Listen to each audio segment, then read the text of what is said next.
무 백성이 우레와 번개와 나팔 소리와 산의 연기를 본지라. 그들이 볼 때에 떨며 멀리 서서 모세에게 이르되 당신이 우리에게 말씀하소서 우리가 들으리이다. 하나님이 우리에게 말씀하시지 말게 하소서 우리가 죽을까 하나이다. 모세가 백성에게 이르되 두려워하지 말라. 하나님이 임하심은 너희를 시험하고 너희로 경외하여 범죄하지 않게 하려 하심이라. 백성은 멀리 서 있고 모세는 하나님이 계신 흑암으로 가까이 가니라.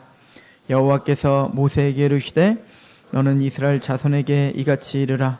내가 하늘로부터 너희에게 말하는 것을 너희 스스로 보았으니 너희는 나를 비겨서 은으로나 금으로나 너희를 위하여 신상을 만들지 말고 내게 토단을 쌓고 그 위에 내 양과 소로 내 번제와 화목제를 드리라.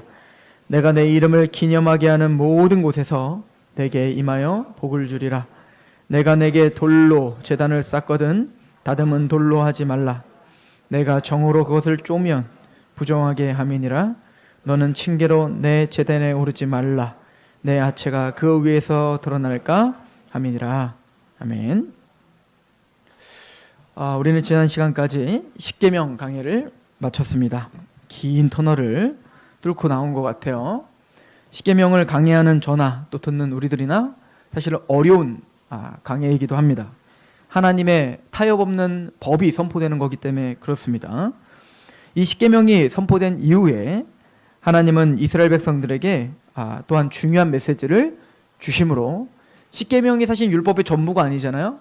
십계명은 어떻게 보면 그 모든 율법의 함축적 의미를 담고 있는 요약본인 거예요. 그리고는 이제 21장부터 시작해서 이제는 세세한 법들을 이제는 줄 거예요. 시민법, 또 성막, 이런 어떤 제의적인 법들이랄지 그런 수많은 법들을 이제 모세를 통하여 주시게 될 겁니다.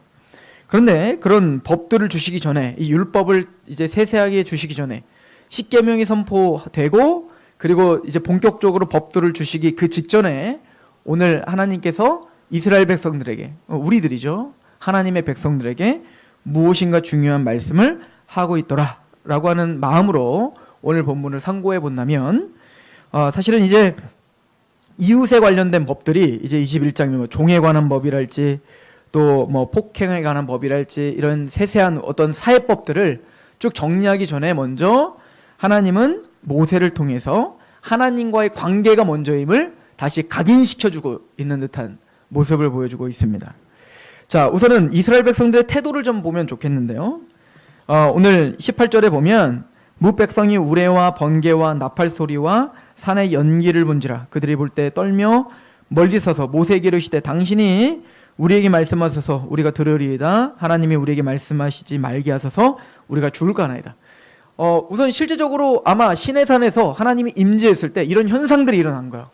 그러니까 하나님이 등장하는 장면, 그러니까 하나님의 그 위엄 있으신 심판주이신 그 하나님이 등장할 때 항상 그런 몇 가지 아이템들이 있는데 그 중에 하나가 이제 번개, 우레소리, 그리고 나팔 소리, 그리고 연기가 자욱하고 이런 현상들이 나타나요. 그러니까 구약에 계속 하나님이 나타나는 장면들에서 이런 장면들이 나타나고, 또 나중에 이제 요한계시록의 7대접 7나팔도 약간 비슷한 양상으로 그 천지가 진동하고 있는 어떤 모습으로 하나님의 어떤 계시가 선포되고 있는 걸 볼 수가 있습니다.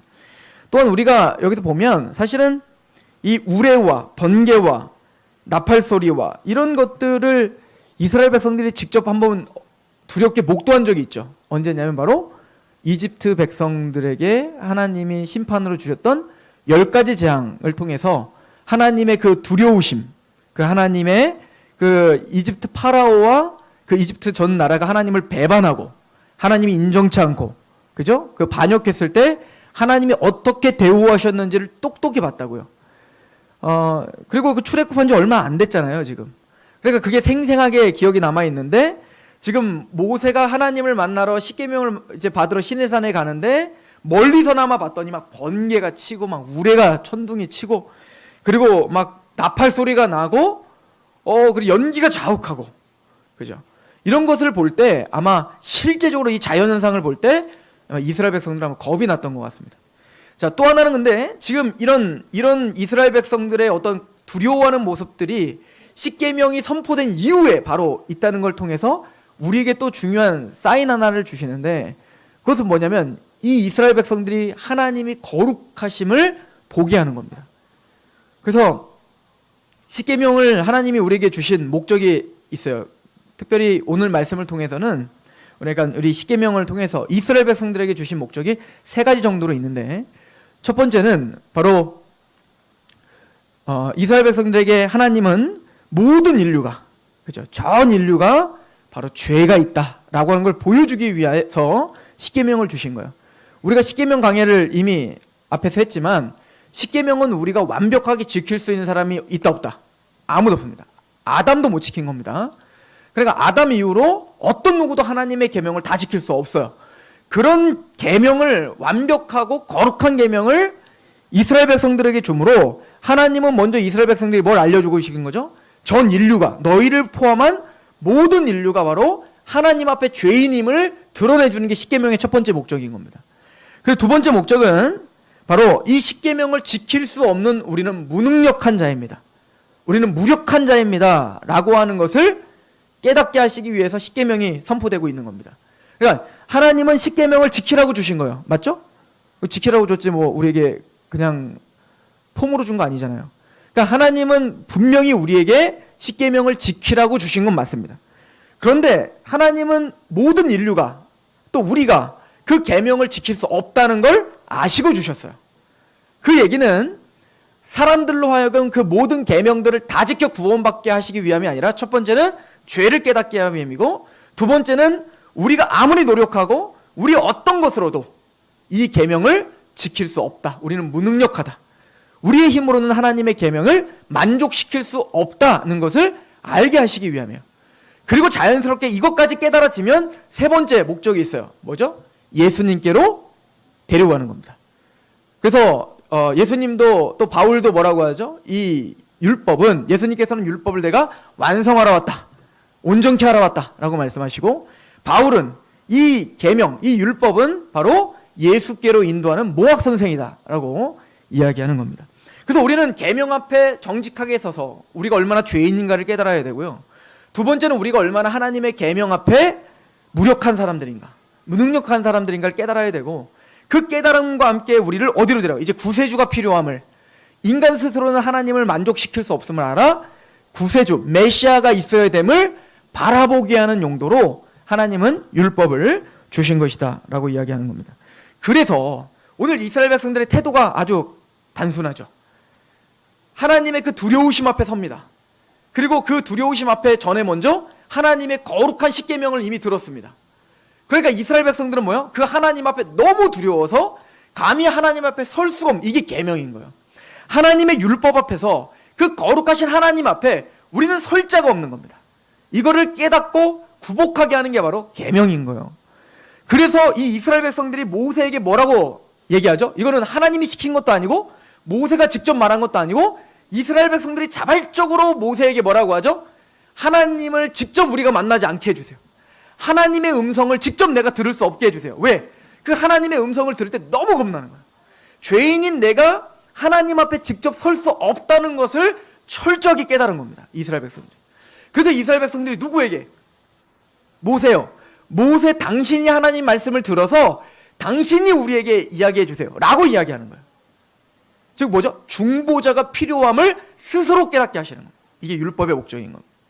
즉 하나님께서 우리에게 말씀을 통해서 첫 번째 주시고자 하는 것은 우리 스스로는 구원받을 수 없고 반드시 하나님에게로 우리를 데리고 가고 하나님의 말씀을 우리에게 주시며 우리를 하나님과 화목하게 할 중보자가 필요함을 알게 하시고 깨닫게 하시고, 자발적으로 누군가가 주입하는 게 아니라 스스로 말씀 앞에 서서 간절한 마음으로, 하나님, 나는 주님 앞에 설 수 없습니다. 내가 하나님 앞에 설 수 있는 자격이 없습니다. 그러므로 우리에게 메시아를 주십시오. 그러므로 우리에게 구세주를 주십시오. 그러므로 예수 그리스도만이 우리의 길이요 진리요 생명입니다 라고 그 예수님에게로 인도하는 몽학선생이라는 얘기인 거예요. 그래서 하나님은 지금 이스라엘 백성들로 하여금 모세에게 당신이 우리의 중보자가 되주세요 라고 이야기하고 있는 거죠. 그 장면이 나와 있는 겁니다.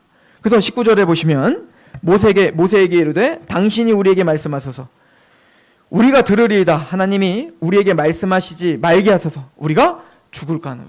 그러니까 우리는 하나님 앞에 섰을 때 우리는 이렇게 두려워할 수밖에 없고, 우리는 그 하나님의 진노 앞에 우리는 떨 수밖에 없는 거예요. 우리에게는 중보자가 필요합니다 라고 이야기를 하는 거죠. 자, 그런데 여러분들 지금 그러니까 성경이 굉장히 주도 면밀하게 우리에게 하나하나 가르쳐주고 있는데, 첫 번째는 이스라엘로 하여금 구세주가 필요함을, 절실하게 필요함을 알게 하셨어요. 그래서 모세, 당신이 우리의 중보자가 되어주세요 라고 이야기를 했어요. 그런데 모세도 온전한 중보자는 될 수 없는 겁니다. 그죠? 물론 모세는 훌륭한 중보자의 역할을 했어요. 그래서 하나님의 계명을 받아 이스라엘에게 전달도 해줬고, 이스라엘 백성들이 하나님이 이스라엘 백성들의 죄 때문에 다 죽여버리겠다라고 할 때 모세가 차라리 나를 죽여주세요, 나를 하나님의 생명책에서 지워주시고 이들을 살려주십시오 라고 하는 자기 희생적인 기도를 했을 때 하나님이 이스라엘 백성들에게 용서하는 역사도 있을 수 있어요. 그럼에도 불구하고 우리가 잘 아는 것처럼 모세는 완벽한 중보자가 아니에요.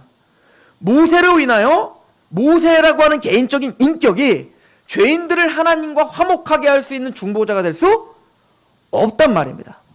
모세 자체도 흠집이 많아요. 그 대표적인 게 뭡니까? 나중에 이제 광야 세월이 다 끝나고 이제는 요단강 건너면 이제는 가나안 땅에 들어가는데, 그 앞에서 하나님 뭐라고 하죠?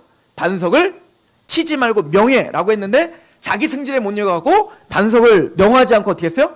쳐가지고 하나님 앞에 징계받고 있는 모세의 모습을 볼 수 있어요. 나중에 가나안 땅도 못 들어가지 않습니까? 그러니까 이런 어떤 흠집들을 성경이 그대로 드러내주는 건 뭐냐면, 모세가 참된 중보자가 아니다라는 걸 각인시켜주고 있는 겁니다. 모세는 훌륭하게 하나님의 말씀을 전달해주는 역할을 했어요. 하나님의 하인으로 그렇게 역할을 했다고요. 하나님의 종으로 그 일을 했단 말입니다. 그럼에도 불구하고 이스라엘 백성들의 죄를 용서할 수 있는 권세가 없어요. 모세는 모세의 어떤 희생적 죽음, 모세가 희생적인 어떤 헌신, 이런 것을 통해서 단 한 사람도 죄사함을 줄 수 없습니다. 그래서 하나님은 모세에게, 이스라엘 백성들이 모세여 당신이 우리의 중보자가 되어주세요 라고 말하고 있을 때 하나님은 모세에게 뭐라고 하죠? 제단을 쌓아라 라고 말하는 겁니다. 뭐죠? 네가 중보할 수 없고 너의 속죄가 필요하다는 거야. 사람들의 속죄가 필요하다는 거야. 진짜 중보, 하나님과 사람과의 진짜 관계가 회복되려면 속죄가 필요하다라고 하나님은 말씀하시는 거예요. 그래서 뭘 쌓아라? 제단을 쌓아라 라고 이야기를 하고 계시는 겁니다. 어제 우리 청년들 청년 모임을 하는데 이런 질문이 하나 나왔어요. 어떤 질문이냐면, 꼭 예수님이 십자가에 죽어야 되냐? 아니, 내가 죄를 잘못했다고 회개하면 되지, 회개하면 되는데 굳이 또 예수님이 죽으실 필요가 있겠나? 라고 하는 질문을 했어요. 대답은 이렇습니다. 예수님의 십자가의 죽음이 없다면 우리의 회개는 다 헛것이에요. 그러니까 우리가 죄가 있다, 하나님, 우리는 하나님 앞에 설 수 없는 자요, 우리는 두렵습니다, 하나님 앞에 우리는 정말 아무것도 가지지 않고, 나는 무력한 자며 나는 무능력한 자며 난 이렇게 죄인이며 그래서 난 죽을 수밖에 없고 난 지옥 가야 됩니다, 하나님 나 용서해 주세요 라고 펑펑펑펑 아무리 울어도, 그렇게 아무리 눈물 빼고 뭐 콧물 흘리고 하나님 앞에 막 뒹굴르면서 하나님 앞에 진짜 죄송하다고 막 아우성을 치더라도 그것이 그를 구원시킬 수 없는 거예요. 그것이 구원시키는 게 아니라 그의 죄는 예수님의 십자가에 피가 있어야 죄사함을 받는 거예요. 그래서 히브리서 기자는 뭐라고 하냐면, 피 없는 죄사함은 없다는 거예요. 구약 시대에도 피 없는 제사가 아니었죠. 양의 피를 통해서 어떻게 했죠? 속죄를 보여준 거예요. 그러나 양의 피가 진짜 속죄한 것도 아니고, 그 양이 희생당하는 걸 보면서 구약 시대 사람들은 메시아를 생각해야 됐다고요. 지금 양이 나를 대신해서 죽는 것처럼 앞으로 하나님이 보내실 자가 있는데, 그 하나님이 보내실 그 메시아가 나를 위해서 이렇게 대속제물이 되셔야 된다는 걸 믿음으로 구원받는 거예요. 예를 들어서 예수님을 따라다니던 가룟 유다가 있고 베드로가 있어요. 가룟 유다도 예수님을 팔아넘긴 다음에 죄책감이 생겼다고요. 돌이켰다고요. 내가 잘못했구나. 은 30에 예수님을 팔아넘긴 다음에 그 은 30을 다시 대제사장에게 주면서 다시 물러주시오. 그리고는 그 예수님을 팔아넘겼다는 그 죄책감에 너무너무 힘들어서 나중에 이제 죽죠, 스스로. 그러나 그는 구원받지 않은 거예요. 죄책감이 생기고 내가 정말 죄인이구나라고 깨달은 것, 그것에 운다고 하여 그게 구원이 아니라, 베드로처럼 예수님을 3번이나 부인하고 저저번 부인했던 베드로는 예수님에게로 나아간 겁니다. 거기에 예수님의 피가 없으면 속죄가 일어날 수 없다요. 지금 이스라엘 백성들이 그걸 말하는 겁니다. 그래, 십계명 앞에 너희가 섰어. 그래서 너희가 죄가 많음을 알았지? 그래서 너희가 무능력하다는 사는 걸 알았지? 그래서 어쩌자는 건가? 그래서 너희에게 중보자가 필요해. 근데 그 중보자는 모세처럼 그냥 말씀을 전해주는, 단순히 전해주는 중보자가 아니라 그 중보자는 반드시 뭐요? 속죄를 이루시는 중보자여야 돼. 이것을 제단이라는 걸 통해서, 제물, 화목제물 드리는 제단이라는 걸 통해서 지금 선포하고 있는 거예요. 그래서 오늘 말씀에 두렵고 떨어서 하나님을 직접 볼 수 없습니다 라고 하는 그 죄인들에게 하나님은 모세에게 제단을 쌓아라고 이야기하는 겁니다. 즉 속죄 죄사가 있어야 구원받을 수 있음을 명확하게 보여주고 있는 겁니다. 이 이야기를 성경은 얼마나 주도 면밀하게 하고 있는지 보세요. 우리 신명기 한번 가보십시오. 신명기 5장입니다.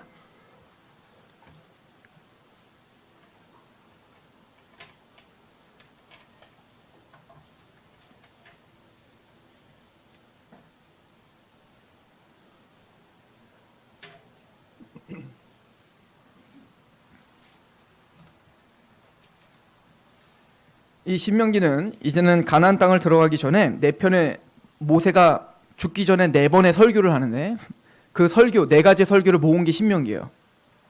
신명기는 이제 출애굽기의 모든 그 40년의 일정을 한 신명기 안에 또 다시 한번 함축적으로 설명을 하고 있죠. 또 의미들을 부여하고 있는데 그 얘기를 좀 보겠습니다. 5장 23절에 보면 지금 그 십계명을 받은 이후에 하나님 말씀하셨던 내용을 조금 더 부연 설명해서 모세가 해주고 있는 장면입니다. 신명기 5장 23절부터 산이 불에 타며 캄캄한 가운데서 나오는 그 소리를 너희가 듣고 너희 지파의 수령과 장로들이 내게 나와 말하되 우리 하나님 여호와께서 그의 영광과 위엄으로 우리에게 보이심에 불 가운데에서 나오는 음성을 우리가 들었고 하나님이 사람과 말씀하시되 그 사람이 생존하는 것을 오늘 우리가 보았나이다. 이제 우리가 죽을 까닭이 무엇이니까 이 큰 불이 우리를 삼킬 것이요 만일 우리가 우리 하나님 여호와의 음성을 다시 들으면 죽을 것입니다. 그러니까 우리는 죄인이기 때문에 하나님 앞에 직접적으로 우리는 들을 수 없습니다. 26절 육신을 가진 자로서 우리처럼 살아계신 하나님의 음성을 불 가운데서 바람을 듣고 생존한 자가 누굽니까? 당신은 가까이 나가서 우리 하나님 여호와께서 하시는 말씀을 다 듣고 우리 하나님 여호와께서 당신에게 이르시는 것을 다 우리에게 전하소서. 우리가 듣고 행하겠나이다. 그래서 이스라엘 백성들이 하는 얘기는 뭐냐면 하나님의 계명을 다 듣고 우리에게 말만 해주세요. 그럼 그 말씀을 우리가 다 준행하겠습니다 라고 이제 이야기한 거죠. 그때 모세가 하는 얘기를 들으십시오. 28절 여호와께서 너희가 내게 말할 때에 너희가 말하는 소리를 들으신지라 여호와께서 내게 이르시되 이 백성이 내게 말하는 그 말소리를 내가 들은즉 그 말이 옳다. 이게 무슨 얘기죠? 맞아. 이스라엘 백성들이 한 얘기 맞아. 모세야. 이스라엘 백성들이 지금 두려워가지고 하나님께 직접 못 나간다고 했지. 왜? 하나님의 음성을 들으면 죽을까봐. 근데 모세야 그 말이 옳다. 그들은 나에게 직접 오면 죽는다. 죄인이기 때문에 그 죄인들이 직접 하나님께 올 수 없다 라고 이야기하는 겁니다. 그리고 말하죠. 29절 다만 그들이 항상 이 같은 마음을 품어서 나를 경외하며 내 모든 명령을 지켜서 그들과 그 자손이 영원히 복받기를 원하노라. 가서 그들에게 각기 장막으로 돌아가라. 이러고 너는 여기 내 곁에 서 있으라. 내가 모든 명령과 규례와 법도를 내게 이르리니 너는 그것을 그들에게 가르쳐서 내가 그들에게 기업으로 주는 땅에서 그들에게 이것을 행하게 하려 함이라. 그러니까 모세야 걔네들 말이 옳으니까 이제부터 내가 너에게 말씀을 다 주겠다. 그럼 너는 다 기록해라. 이게 뭐예요? 이게 레위기고 민수기고 신명기고 출애굽기고 이게 모세 오경이에요. 그래서 모세가 다 기록을 한 겁니다. 하나님의 법을 하나하나. 그리고는 하나님의 말씀을 이스라엘 백성들에게 전달해 준 거예요. 그리고 이스라엘 백성들이 그 말씀을 들고 어떻게 했어요? 다 지켜 행하겠습니다 하고 행했어요? 행하기는커녕 모세가 이제는 직접 이제 10가지 그 십계명을 받으러 올라갔을 때 금송아지 만들고 하나님의 말씀을 하나도 지키지 못했다고요. 그런 걸 통해서 이스라엘 백성들이 자신이 스스로 얼마나 철저한 죄인인지를 깨닫게 하신다고요. 근데 이 이야기를 한 번 더 반복해요. 한번 가볼까요? 우리 18장이요. 이제 좀 뒤로 가시죠. 신명기 18장. 여기서 중요한 메시지를 하나 더 덧붙입니다. 신명기 18장 15절입니다.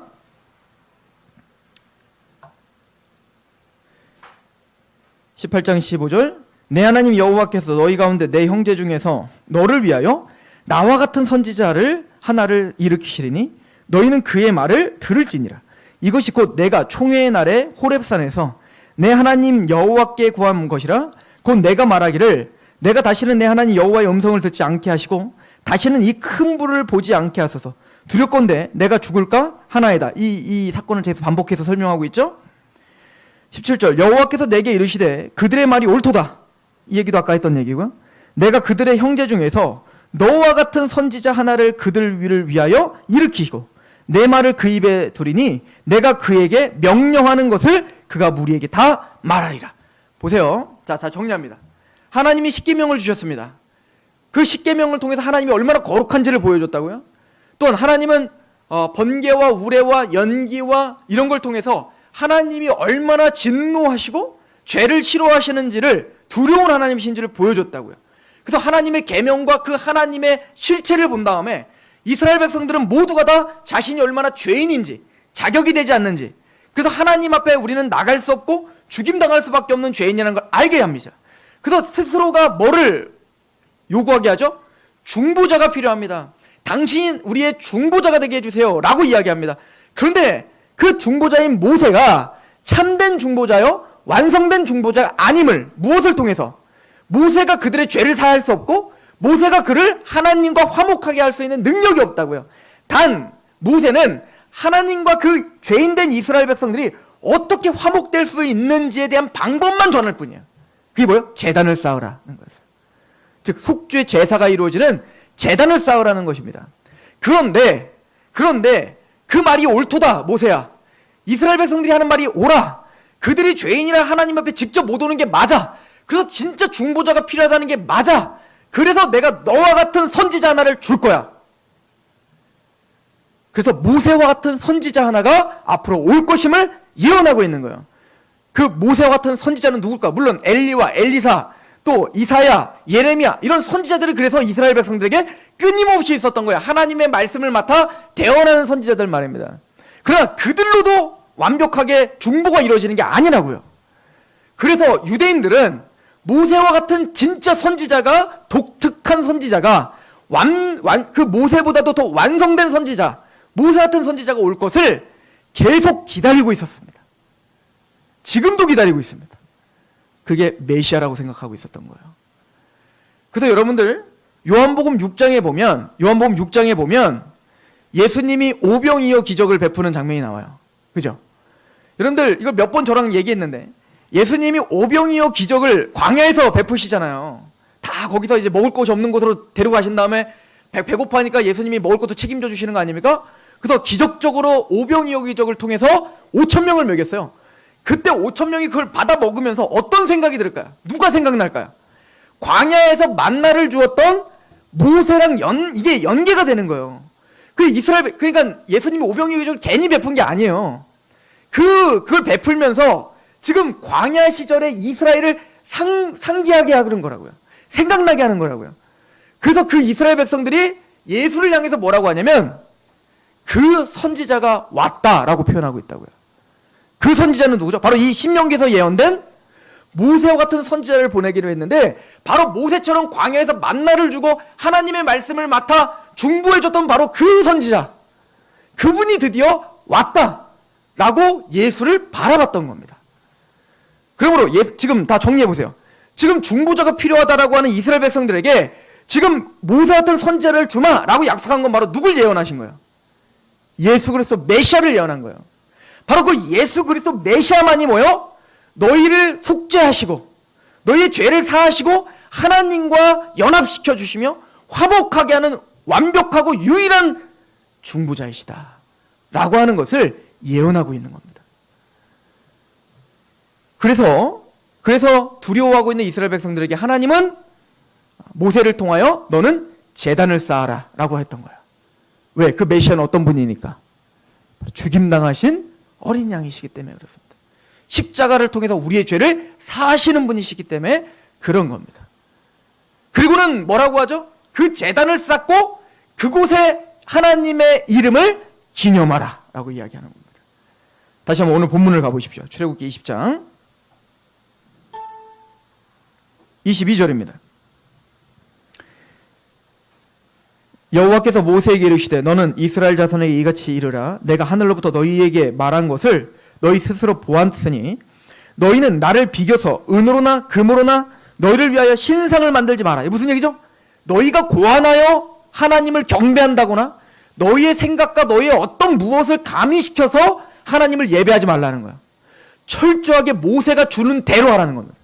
철저하게 하나님이 계시하신 말씀대로 예배하고 하나님의 말씀대로 하나님을 섬기고 말씀대로 하나님을 숭배하라는 거예요. 그러니까 아무리 열심히 있고 아무리 화려하고 아무리 인간적으로 아름답고 재미있고 그게 어떤 미사오구를 동한 무엇이든 그것이 성경적이지 않으면 하나님 주신 계시적이지 않으면 우상숭배예요. 그래서 다시 한번 하나님은 우상숭배를 금하는 것을 지금 명령하고 계시는 겁니다. 너희가 만들어낸 금이나 은이나 뭐죠? 이건 뭐냐? 인간이 생각할 수 있는 화려함이죠. 자기가 생각할 수 있는 어떤 아름다움, 자기가 생각하는 어떤 값짐, 그게 어떤 것이든 너희들의 가치로 스스로 판단하여 하나님을 만들지 말라. 그럼 어떻게 하라? 토단 만들어, 토단. 흙으로 만들어, 그냥. 돌로 만들어. 이 얘기 뭐죠? 화려하게 자꾸 꾸미지 말라는 거예요. 우리가 생각할 땐 금이 더 아름답고 은이 더 아름답고 우리가 볼 때는 내가 생각한 어떤 그 형식이 더 하나님이 더 감동하실 것 같은 느낌이 있다 할지라도 다 관두라는 겁니다. 단순화시켜라는 거예요. 그게 아무리 아름다운 것이든 아무리 인간적으로 가치 있는 것이든 그러나 하나님 앞에 아무 가치 없는 거예요. 하나님은 흙으로 빚어서 토단을 쌓아라 라고 말했어요. 너가 보기엔 가치 없어 보이니? 그러나 하나님이 토단을 쌓으라 했다면 토단을 쌓으면 되는 거예요. 돌로 다 만들으려 했다면 그냥 돌로 만들면 돼요. 특별히 또 돌로 만들 때 어떻게 만들으래요? 정으로 다 깎지 말라라고 말했어요. 그러니까 돌을 그냥 주워다가 대충 네모나게 해서 그냥 놓으라는 거예요.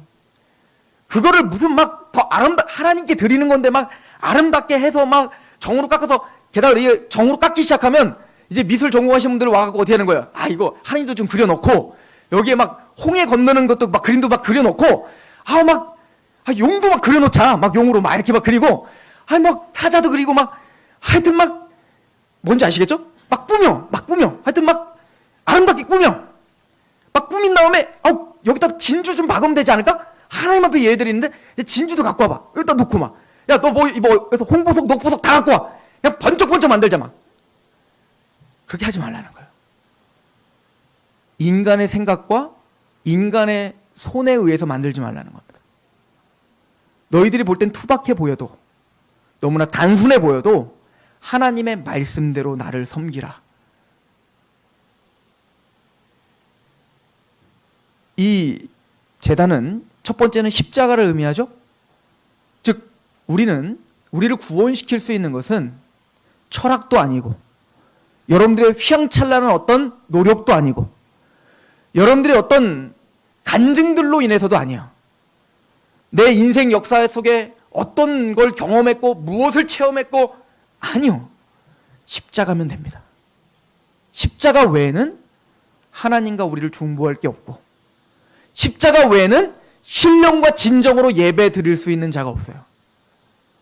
그 교회가 아무리 교회 청탑이 높더라도 아무리 교회가 화려하게 꾸며지더라도 막 몇백억을 투자해가지고 막 전 세계에서 가장 큰 교회당과 전 세계에서 가장 비싼 교회당과 가장 비싼 오르간을 준비해놓고 음악 전공한 사람들이 다 포진하여 아주 그냥 기가 막힌 찬양을 부르고 들어가자마자 눈물이 나고 막 목사님이 예배 시작하면 저쪽 끝에서부터 걸어나온 장로님들이 뒤로 쫙 따라오는데 그 옷이 그 제사장 옷이 얼마나 멋진지 그냥 걸어나면 막 위험이 느껴져서 그냥 막 눈물이 나고 그래서 목사님이 딱 서갖고 여러분 이렇게 한마디 하면 막 그냥 막 쓰러지고 다 헛것이라는 거예요. 다 헛것. 주님의 강단은 단순해 보여도 하나님이 명령하신 십자가만 전하면 되는 겁니다. 이 강단에 휘황찬란한 것을 발라넣었다 할지라도 거기에 하나님의 말씀과 십자가가 없다면 더 이상 강단이 아닌 거예요. 더 이상 제단이 아닌 겁니다. 저는 이런 말씀들을 읽으면서 도대체 교회가 무엇을 우선순위로 여겨야 되는지, 도대체 교회가 어떤 곳이어야 되는지, 하나님의 이름이 기념되는 곳이 도대체 어떤 곳인지 너무 분명해 보이는데 우리는 너무 다른 것들에 매여 있는 줄 모르겠어요. 교회라고 하는 우리의 잡다한 생각들이 내가 경험했던 교회들, 또 내가 생각하는 교회들, 또 앞으로 이랬으면 좋겠는 어떤 교회들의 어떤 잡다한 생각들이 심플한 하나님의 말씀에서 벗어난 우상숭배 지역으로 만드는지도 모르겠어요. 제가 요시야 이야기를 많이 했는데, 요시야가 종교개혁을 일으킬 때 하나님의 성전에서 지금 이렇게 단순하게 하나님의 말씀대로만 하면 되는데 그 율법책을 잃어버리고 율법책이 없어졌는지도 몰라. 성경책이 없이 성전 제사를 드리니까 어떻게 했어요? 가나안 땅에 갔더니 우리 야훼를 믿는 신앙 얼마나 단순해. 토단으로 쌓으잖아. 돌로다가 깎지도 말고 그냥 돌로 그냥 쌓으래잖아요. 이런 단순한 신앙이 창피한 거예요. 왜냐면 가나안 땅 그 당시에 이방 민족들은요, 신상을 하나 만들더라도 어마어마하게 만들었단 말입니다. 멋지게 만들었다고요. 그냥 그걸 보면 우와, 진짜 신이 정말 저렇게 아름답나 봐. 성전을 쌓더라도요, 로마가 신전을 쌓을 때 보세요. 헬라 그리스 신전들을 쌓은 걸 보시라고요. 또 가나안 땅에 그 당시 바알 숭배를 했던 그 바알 신전들을 보시라고요. 너무 화려하고 너무 아름답고 너무 휘황찬란하다고요. 아세라 신상, 바알 신상 너무너무 멋진 거예요. 우리가 상상할 수 없이 멋진 거예요. 그 사람들이 보기에는. 그러니까 광야에서 그렇게 그냥 만나만 먹고 이렇게 살던 사람이 가나안 땅 갔더니 그 휘황찬란한 걸 보니까 어때요? 우리 하나님도 저렇게 섬겼으면 좋겠다. 하나님도 좋아하시지 않을까? 이것부터 이제 병들기 시작하는 겁니다. 그리고는 그 성전에 이제 뭘 자꾸 끌어들여요? 이게 솔로몬부터 시작한 거예요. 솔로몬부터. 산당을 짓기 시작하고. 그리고 하나하나 바알 숭배 그릇이 멋져 보여. 설마 바알 숭배하려고 거기 성전에 바알 숭배 그릇을 넣어놨겠냐고요. 바알 숭배 그릇이 너무 멋져 보였겠죠. 그러니까 우리 하나님 앞에 드리는데 이런 멋진 걸로 드려야 되지 않을까라고 자꾸 하나씩 갖고 끌어들이기 시작한 거예요. 아세라 신상이 있었다니까요. 이게 말이 됩니까? 아세라 신상을 정말로 절한다고 생각했어요, 그 사람들이? 그냥 우리 아세라 안 믿어. 근데 아세라 신상이 너무 아름다우니까 이걸 그냥 우리 하나님이 주신 어떤, 이거 제가 아무리 이게 핑계를 대주려고 대줄 수가 없네. 그래서 그냥 들여놓은 거죠. 그러니까 이런 것이 병드는 거예요. 교회가 성경에 집착하지 않고 자꾸 화려하고 뭔가 내 느낌이 좋은 걸 자꾸 찾다 보면 한두 끝도 없는 겁니다. 정말 한두 끝도 없는 겁니다. 성경은 말하는 거예요. 토단을 쌓아. 그리고 돌로 만들어. 너의 손으로 다듬으려고 하지 마. 또한 층계를 만들어서 그 위로 올라가려고 하지 말라. 네 하체가 보인다. 무슨 얘기죠? 교만하지 말라는 거예요. 이렇게 만들어 놓고 하나님을 난 섬기는 자입니다. 내가 이런 걸 쌓았습니다. 계단을 만들어라. 내가 가서 직접 하나님 만나겠습니다. 이런 느낌인 겁니다. 교만하지 말라는 거예요. 토단을 쌓고 우리가 흙이라는 걸 아시라는 거예요. 흙과 같은 나를 빚으셔서 우리를 사용하셔서 하나님의 이름이 기념받는 곳이 만들어졌군요. 흙과 같은 나를 사용하셔서 나를 성전 삼아 주셨네요. 그 십계명 앞에 그 겸손했던 그 마음을 잊지 말라는 겁니다.